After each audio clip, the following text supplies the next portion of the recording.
सुप्रभात छात्रों। अभी तक हमने पढ़े समास, है ना। समास के अंतर्गत अव्ययीभाव समास, तत्पुरुष समास, द्वंद्व समास, द्विगु समास और बहुब्रीहि समास, है ना, कर्मधारय समास। तो अब इस अध्याय के अंतर्गत क्या था? उपसर्ग थे, प्रत्यय थे और समास थे। तो हमने उपसर्ग पढ़ लिए हैं और समास पढ़ लिए हैं। अब हम पढ़ेंगे प्रत्यय। ठीक, तो प्रत्यय के अंतर्गत हमारे दो प्रत्यय होते हैं, कृत प्रत्यय और तद्धित प्रत्यय। कृत प्रत्यय के अंतर्गत 5 आते हैं और तद्धित प्रत्यय के अंतर्गत 8 आते हैं। ठीक है, तो कृत प्रत्यय वह होते हैं जो शब्दांश, जो किसी क्रिया वाले जो शब्द होते हैं, जैसे खाना, गाना, लाना, है ना, ये जो क्रियाएं होती हैं, इनके बाद में जो शब्द जुड़ते हैं उनको क्या कहते हैं? कृत प्रत्यय कहते हैं। और जो संज्ञा या विशेषण होते हैं उनके बाद में जो शब्द जुड़ते हैं उनको क्या कहते हैं? उनको तद्धित प्रत्यय कहते हैं। ठीक है, तो जो कृत प्रत्यय के अंतर्गत, कृत प्रत्यय से जो शब्द बनते हैं उनको क्या कहते हैं? कृदंत कहते हैं। ठीक है, तो हम अब विस्तृत रूप से चर्चा करेंगे कृत प्रत्यय की। ठीक है, चलिए आगे पढ़ते हैं कृत प्रत्यय। देखो, कृत प्रत्यय में पहले तो देखो ये कौन सा भाग है? ये भाग है 22। हाँ, 22 भाग है। साफ नहीं दिख रहा है, इसमें थोड़ा सा सेट करना पड़ेगा। हाँ, ठीक है, तो ये है प्रत्यय।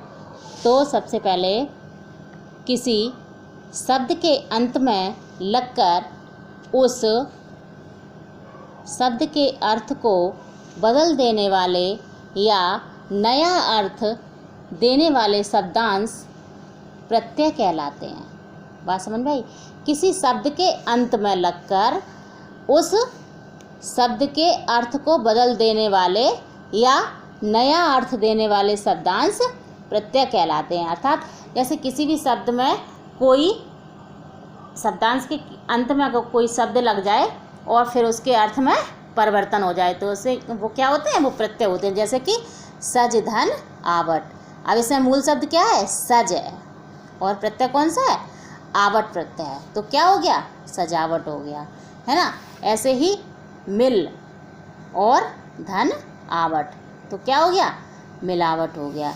ऐसे ही तो ये क्या हो गए?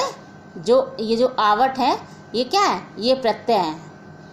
और जैसे अभी थे, है ना, और ये जो थे वो क्या थे? हमने पढ़े थे, जो शब्द के पहले लगते हैं तो वो क्या होते हैं? उपसर्ग होते हैं, और जो शब्द के बाद में लगते हैं वो क्या हो गए? प्रत्यय हो गए। ठीक है, तो ये मुख्य रूप से प्रत्यय मुख्य रूप से 2 प्रकार के होते हैं। कितने प्रकार के होते हैं? 2 प्रकार के होते हैं। ठीक, कृत प्रत्यय और तद्धित प्रत्यय। कृत प्रत्यय क्रियावाचक धातु रूपों में लगकर संज्ञा, विशेषण एवं क्रिया विशेषण के बोधक होते हैं। अर्थात ये जो कृत प्रत्यय होते हैं ये क्या होते हैं? क्रियावाचक जो शब्द होते हैं उनमें लगकर उसकी संज्ञा बना देते हैं, विशेषण बना देते हैं और क्रिया विशेषण के बोधक होते हैं। अर्थात जिसमें ये प्रत्यय लगते हैं वो क्या हो जाते हैं? क्रिया विशेषण हो जाते हैं। क्रिया विशेषण के रूप में उनकी पहचान की जाती है। जैसे कि सजाना एक प्रकार की क्रिया है। सजाना क्या है? एक क्रिया है। तो इसमें जब आवट प्रत्यय लगकर सजावट शब्द बना तथा एक विशेष अर्थ का बोध कराया। सजना क्या हुआ? एक क्रिया होती है। अब इसमें आवट प्रत्यय लग गया तो क्या हो गया? सजावट हो गया। तो एक सजावट का एक विशेष अर्थ होता है। सजावट जैसे किसी कमरे की सजावट, किसी क्यारी की सजावट, है ना, तो एक अलग सा अर्थ दे रहा है। तो इसमें क्या होता है? एक विशेष अर्थ का बोध कराया। तो इस कृत प्रत्यय से बने शब्द कृदंत शब्द कहलाते हैं। ठीक, हमने 2 चीज़ें सीखी कृत प्रत्यय के अंतर्गत कि ये जो कृत प्रत्यय होते हैं वो क्रिया रूपों में लगते हैं और संज्ञा, विशेषण आदि शब्दों का, क्रिया विशेषण शब्दों का बोध कराते हैं, है ना। बोधक होते हैं या बोध कराते हैं, एक ही बात होती है ना। और इसमें क्या होता है? एक विशेष अर्थ का बोध होता है। और कृत प्रत्यय से बने शब्द क्या कहलाते हैं? कृदंत शब्द कहलाते हैं। ठीक, इसके बाद कृत प्रत्यय के 5 भेद होते हैं। कितने भेद होते हैं? 5 भेद होते हैं। देखो, कर्तृवाचक प्रत्यय, कृत प्रत्यय। कर्तृ माने क्या होता है? कर्ता होता है। हमने जब विभक्तियाँ पढ़ाई थी तब बताया था आपको। कर्तृवाचक कृत प्रत्यय, कर्मवाचक कर्तृ प्रत्यय, है ना, करणवाचक कर्तृ प्रत्यय, ऐसे ही भाववाचक कर्तृ प्रत्यय, ऐसे ही विशेषणवाचक कर्तृ प्रत्यय। अब देखो ये जो कर्तृ, कर्म, करण, भाव, विशेषण ये जो हैं ये तद्धित में भी लगेंगे और कृत में भी लगेंगे। लेकिन जब ये विशेषण, भाव, करण ये जब संज्ञा या उसके अंतर्गत आएंगे, विशेषण के अंतर्गत आएंगे, तब इनको तद्धित कहेंगे। और ये जब कृत के अर्थात क्रिया के अंतर्गत आएंगे, किसी भी क्रिया में जब ये लगेंगे तो ये कृत प्रत्यय कहलाएंगे। ठीक। अब जैसे कि कर्मवाचक कृत प्रत्यय, ऐसे ही कर्मवाचक तद्धित प्रत्यय भी होंगे। जैसे कि करणवाचक कृत प्रत्यय, करणवाचक कृत प्रत्यय अर्थात क्रिया में अगर लगा है तो करणवाचक कृत प्रत्यय हो जाएगा। और अगर ये संज्ञा या विशेषण या सर्वनाम में लगा तो क्या हो जाएगा? तो ये करणवाचक तद्धित प्रत्यय हो जाएंगे, है ना।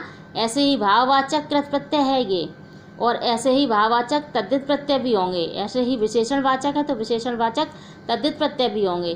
तो जब क्रिया में कोई शब्द जुड़ जाएगा तब वहाँ पे क्या हो जाए? कर्मवाचक तद्धित कृत प्रत्यय हो जाएगा, ऐसे ही करणवाचक कृत प्रत्यय हो जाएगा। समझ गए हो कि अगर क्रिया वाले जैसे शब्द खाना, पीना, है ना, नाचना, गाना, इसमें जब कोई प्रत्यय लगेगा, इसमें कर्मवाचक, करणवाचक, भाववाचक, तो वो कृतवाचक होगा। और अगर किसी विशेषण में, संज्ञा में, सर्वनाम में लगेगा तो क्या हो जाएगा? तो वो तद्धित प्रत्यय हो जाएगा, है ना। इतनी बात समझ आ गई ना। अब देखिए कर्तृवाचक कृत प्रत्यय के कुछ उदाहरण देखिए। ये हैं शब्द या धातु। धातु माने क्या होता है? क्रिया होती है। और ये प्रत्यय, और ये निष्पन्न शब्द का मतलब निर्मित शब्द, है ना। निष्पन्न माने निर्मित होना। जैसे कि लिख क्या है? धातु है, क्रिया है लिखना। चाल क्रिया है, पठ क्रिया है, गाना क्रिया है ना। तो ये क्या है? ये मूल शब्द हैं, ये धातु हैं, मतलब ये क्रियाएं हैं सारी। अब इन क्रियाओं में अक प्रत्यय अगर लग गया तो क्या हो जाएगा? लेखक, चालक, पाठक, गायक, है ना। ऐसे ही तैर और चाल, इसमें क्या लगा? आक प्रत्यय लगा। कौन सा प्रत्यय लगा? आक प्रत्यय लगा। तो क्या हो गया? तैराक हो गया, चालाक हो गया। ऐसे ही दा है, विक्र है और ने है।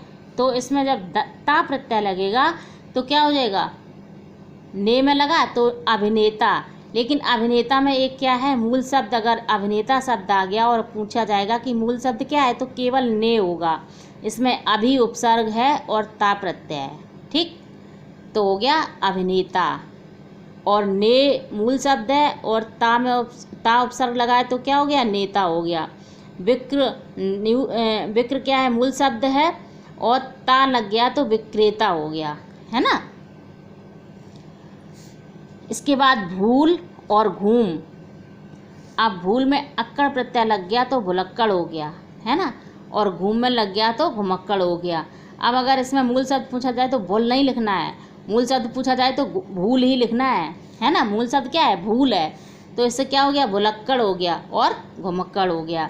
ऐसे ही एरा प्रत्यय है और मूल शब्द हैं लूट और बस। अब लूट और बस में लगा दो तो लूट में हो जाएगा लुटेरा और बस में लगा दो तो क्या हो जाएगा? बसेरा। ठीक है। तो हमने क्या पढ़ा? हमने प्रत्यय की परिभाषा पढ़ी, कृत प्रत्यय की परिभाषा पढ़ी, फिर हमने कृत प्रत्यय के भेद पढ़े हैं और उसके बाद हमने कर्तृवाचक कृत प्रत्यय पढ़ा है। ठीक है। अब आप लोग बताइएगा आपको कैसा लगा और आपको समझ आ रहा है कि नहीं समझ आ रहा है। एक बार हम फिर से दिखा दे रहे हैं आपको बनाने के लिए, आपके नोट्स तैयार करने के लिए, है ना। चलिए नोट्स तैयार करते रहिएगा और कमेंट करके ज़रूर बताइएगा, क्योंकि जितने बच्चों के कमेंट आते हैं बस वही नज़र में होते हैं कि वो देख रहे हैं वीडियो और वो टच में हैं। ठीक है ना। चलिए दिख रहा होगा सबको अब तो। आज के लिए बस इतना ही। धन्यवाद।